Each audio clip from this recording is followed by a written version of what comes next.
Hello, everybody. It's Mark Johnson at Guaranteed Rate, and today's market update is brought to you by Date the Rate and Buy the House. So I'm going to explain why buying a house today is better than it will be in 6 months to a year from now. But first of all, let's go ahead and look at us and see where rates are right now. It looks like that interest rates have gone up for the last several weeks. And today, the average interest rate, well, as of last Thursday anyway, overall, the rate has been 6.9%. Now, that's over the whole country. So here in Utah, we might have a little bit lower rates. My rates are a little bit lower, especially if you've got really good credit and a good down payment. But let's just take a look at the charts here. So the charts are showing that if you look at this, you'll see that this is the bond market, and this is where we buy our money. And you can see that for the last 10, 15 days, it has just been flat. There's really not been a lot of information coming out to help us with interest rates as far as the economy is concerned, because that's what interest rates are looking at the most right now. And then today, you see the bond market went down, which means that rates have gone up. Let me just show you this. This is the 10-year treasuries, and you can see that they've kind of been up and down a little bit because they don't follow the bond market that we buy mortgages from. But you'll notice today the 10-year treasury just went up quite a bit in just one day here. And the reason is because there's still a lot of good economic numbers that are showing up, showing that the economy is strong and that unemployment is still being low. Now, that can change, and we're hoping that it will. But because of these factors, the Federal Reserve probably will only lower interest rates by a quarter, maybe twice, so maybe 0.5%. Hopefully, that'll be a little bit different, and I kind of have a feeling that it might be, and I'll have that update later on this week, maybe by Friday or Thursday. So let's just kind of look at what it would mean for you if you were to buy the rate, if you would buy to the house today and date the rate. So I guess it's marry the home. Anyway, here's a really great example by my friends at MBS Highway and Barry Habib and Dan Habib here. They put this together, and it's absolutely spot on. So for every 1% drop in interest rates, about 5 million more eligible buyers are going to be out looking for homes. Now, we saw that last September when we saw that home sales were up higher than they've been since I think July of 2021, and that is because interest rates got down to below 6%, somewhere in the 5.6, 5.75% range there. So right now, higher interest rates are a buyer's best friend, because the higher the rate goes, the fewer people are going to be able to qualify or even be willing to take on that additional debt that is going to cost them with a higher rate. But I'm going to show you how you can actually benefit from that in the long run. So tight inventory becomes tighter when interest rates come down, and leads to less choices because there's not going to be as many homes on the market for you.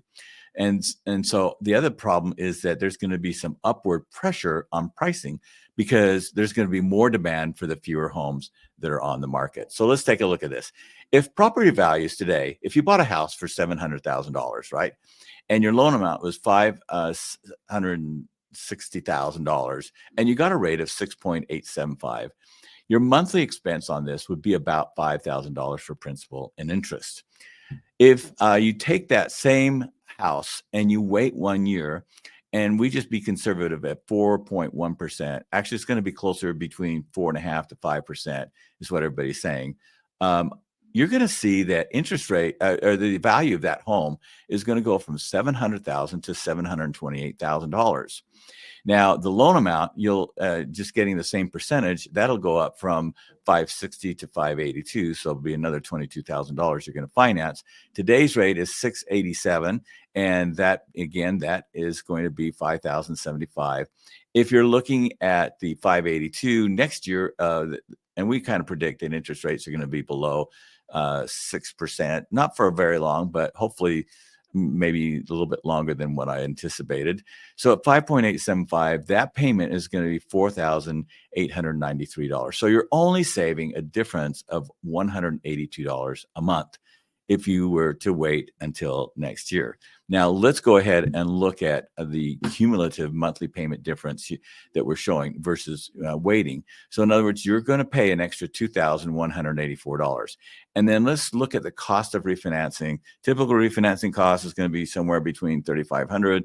It could be a little bit lower, a little bit higher, depending on several different factors. But let's just say that the total cost, if you wait 1 year to buy, if you buy now and you refinance in 1 year, that total cost is going to be $5,684. Now, on the other side, your appreciation at 4.1% is going to be $28,700. And then if you minus out the payment difference and then the cost to refinance of $3,500, you're going to see that you're going to still benefit by buying now $23,000 versus if you wait until next year when rates come down. So the housing market basically, has it was stronger in September in sales, but that's come down since then. And now we're kind of back to where we were during the summertime when rates, were again above in the upper 6% range. Now, when we talk about buying a home today, it might be a little bit scary for you. And interest rates haven't come down as quickly as we would have liked to see. But there's a lot of factors that are out there that will help us when it comes to interest rates next year. You're going to see higher unemployment because there's a lot of companies that are closing down stores for retail centers, and there's a little bit of weakness a lot in the job market because employers have been slow to let people go because, like, how do you let good people go if you're thinking that maybe things are going to become a little bit better down the road. So my advice to you is to buy now because there's lots of homes. And even if you don't buy now, you should get pre-approved now and start looking for homes because you never know when the right home is going to come on the market. And then at that point in time, we can look at the pros and cons for your particular situation to see if it's better to maybe buy down the rate, do a 3-2-1 buy down or a 2-1 buy down, have the seller pay your closing costs or buy the buy down costs just to get you into that home at a comfortable payment. And then in a year or so, we can look at refinancing that home. In the meantime, you're growing equity. Anyway, that's my thought for today. Have a great week, and we will talk to you soon. Thanks.